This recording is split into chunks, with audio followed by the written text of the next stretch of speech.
अब पैरा पे क्लिक करोगे तो ये क्या होगा, अपवर्ड पहुंच जाएगा। तो ये जो टेक्स्ट बॉक्स है वो आप इधर वाले ऑप्शन से जल्दी से सिलेक्ट कर सकते हो। तो अगर सपोज इसके अलावा ऑल पे अगर क्लिक करते हो तो ये वापस से हमें दिखा देगा।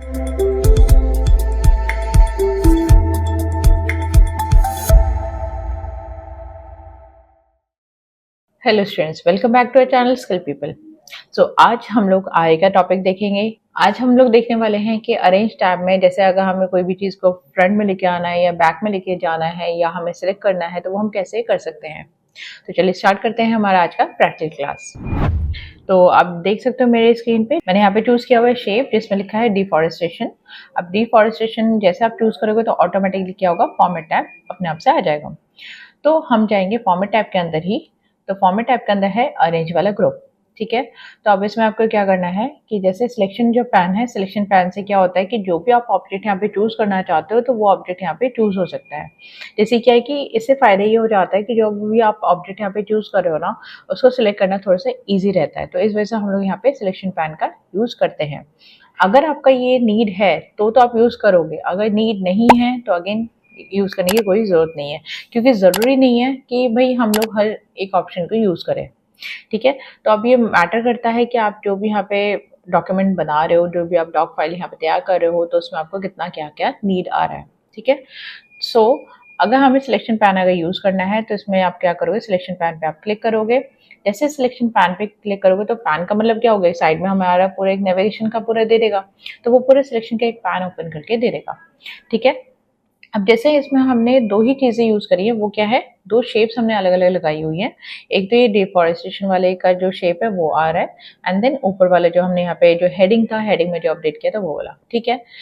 तो जो डिफॉरेस्टेशन वाला जो शेप है उसमें एसेश मैंने कुछ और तो लगाया नहीं है, क्योंकि ये जो शेप आया था वो कैसा आया था, टेक्स्ट बॉक्स को यूज करके आया था, है ना। तो आप इधर सिलेक्शन पैन में आप देख सकते हो यहाँ पे क्या दिखा रहा है, टेक्स्ट बॉक्स, ठीक है। क्यों, क्योंकि हमने टेक्स्ट बॉक्स के जरिए ही यहाँ पे टेक्स्ट बॉक्स को लिख के शो किया था, जो कि एज एन शेप के हिसाब से कंसिडर होता है।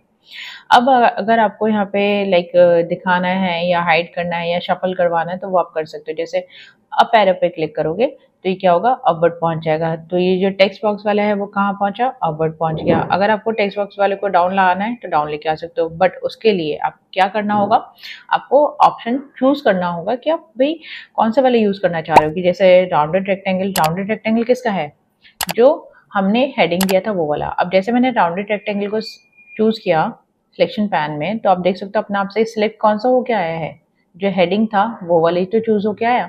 इसी तरीके से अगर मैं टेक्स्ट बॉक्स वाले को चूज करूंगी, अगर इसको सिलेक्ट करूंगी तो ऑटोमेटिकली आप देख सकते हो जो हमारा टेक्स्ट बॉक्स जो बन के आया हुआ है जिसके अंदर डिफॉरेस्टेशन लिखा हुआ है वो वाला हमें शो कर रहा है, ठीक है। तो इसका मतलब ये हो गया कि आप जो भी सिलेक्ट करना चाह रहे हो वो आप इधर वाले ऑप्शन से जल्दी से सिलेक्ट कर सकते हो। अब यहाँ पे अगर सपोज करो और भी शेप्स अगर आपने लगाए हुए थे तो वो शेप्स के भी यहाँ पे आपको शो कर देता था। उन शेप में से जो भी आपको चूज करना है, जो भी आपको सिलेक्ट करना है ना, आप उसको जो सिलेक्ट करते एंड वो आपको सामने हाईलाइट करके दिखा देता। तो इस वजह से हम जो भी सिलेक्ट करते हैं एज पर जो हमें जिस भी शेप के साथ में काम करना है उस शेप के साथ हम यहाँ पे काम कर सकते हैं। इस वजह से सिलेक्शन पैन वाला यूज होता है, ठीक है।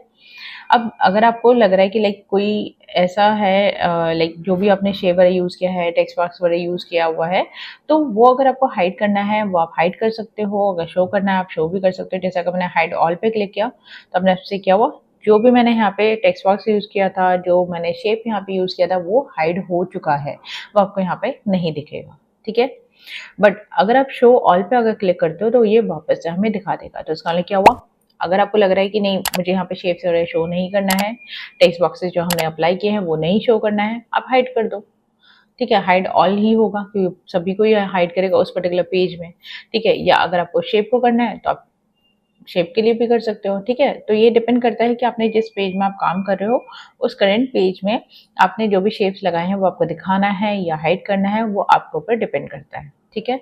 तो जब ये हो जाए तो आप क्रॉस पे क्लिक कर दो तो ये अपने आप से सिलेक्शन पैन हट जाएगा। सो अगेन हम लोग यहाँ पे चूज करेंगे टेक्स्ट बॉक्स वाले को, अपने आप से फॉर्मेट टैब आ जाएगा। जैसे अगर फॉरवर्ड पे क्लिक किया तो ये क्या होगा, ये जो शेप है अपने आप से फॉरवर्ड मूव हो जाएगा, या कह लो कि जो सिलेक्टेड ऑब्जेक्ट है वो हमारे एक स्टेप आगे चला जाएगा। तो इसका मतलब है क्या है, जो हमारे सिलेक्टेड ऑब्जेक्ट है वो हमारे क्या होगा, थोड़ा सा अदर ऑब्जेक्ट्स जो हाइड हो रखे हैं उसके फ्रंट में आ जाएगा। अभी तो ऐसा हमारा कुछ ऐसा हाइड बड़े है नहीं है, तो इस वजह से ये हो सकता है आप लोगों को नहीं दिख रहा होगा। बट आप इसका यूज तब करोगे जब आपको किसी भी ऑब्जेक्ट को एक लेवल आगे लेके जाना है, ठीक है, या एक लेवल पीछे लेके आना है, तब आप इस ऑप्शन का यूज कर सकते हो। ठीक है, तो इस तरह से हम लोग यहाँ पे bring forward and send backward वाला ऑप्शन यूज कर सकते हैं। ठीक है, सो ये था हमारा कि कैसे हम लोग जो भी ऑब्जेक्ट सेलेक्ट कर रहे हैं कैसे उसको फ्रंट में लेके आ सकते हैं, कैसे उसको बैकवर्ड लेके जा सकते हैं। सो आज का जो क्लास है वो हम लोग यहीं पे एंड करेंगे। अगर आप लोग को हमारे क्लास अगर पसंद आया हो तो हमारे वीडियो को लाइक करें, चैनल को सब्सक्राइब करें, बेल आइकन को जरूर हिट करें, जैसे कि हमारे जो भी नेक्स्ट वीडियो आए उसका नोटिफिकेशन आप लोग को तुरंत मिले। सो आज के लिए बस इतना ही। Thank you.